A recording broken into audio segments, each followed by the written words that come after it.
Hello दोस्तों।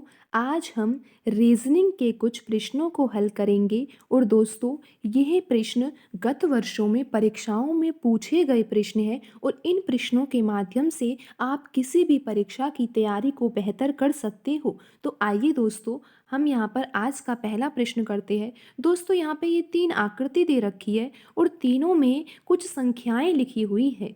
तो आपको समझना है कि यहाँ पर किस तरीके से ये संख्याएं लिखी हुई है और उस तरीके को समझते हुए यहाँ पे तीसरी आकृति में जो ये मिसिंग नंबर है, इस मिसिंग नंबर का आपको पता लगाना है। तो दोस्तों इसको करते हैं हम बिल्कुल आसान तरीके से।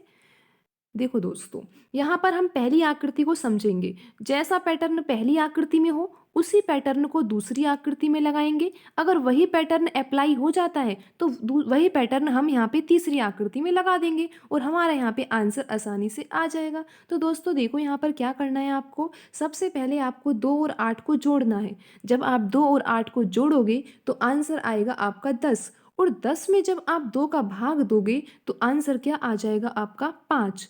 दोस्तों यही पैटर्न आपको अगली वाली आकृति में लगाना है। क्या आपका पैटर्न सही आ रहा है? क्या आप जब 6 और 8 को जोड़ते हो तो आंसर आता है 14, लेकिन 14 में क्या करना है? 2 का भाग देना है। जब आप 14 में 2 का भाग देते हो तो आंसर आपका आता है 7। तो दोस्तों आप क्या कर रहे हो, आपको समझ में आया? आप इन दोनों संख्याओं को जोड़ रहे हो और जोड़ने के बाद 2 का भाग दे रहे हो और आपका आंसर आ रहा है। तो दोस्तों अब हम इसी तरीके को यहाँ पर तीसरी आकृति में अप्लाई करते हैं। तो दोस्तों यहाँ पर ये वाला जो नंबर है वो मिसिंग है, यानी कि आपको क्या करना है, 9 में कुछ ऐसा जोड़ना है और फिर जोड़ने के बाद अगर आप उसमें 2 का भाग दो तो क्या आता है? 10 आता है। तो दोस्तों अगर हम 10 का दुगना करेंगे तो क्या आता है? 20 आता है। जभी तो 20 में अगर हम 2 का भाग देंगे तो 10 आ जाएगा। तो यानी कि यहाँ पे जब जोड़ेंगे तो 20 बनना चाहिए। 20 कब बनेगा दोस्तों? जब यहाँ पे 9 होगा और यहाँ पे क्या होगा? 11,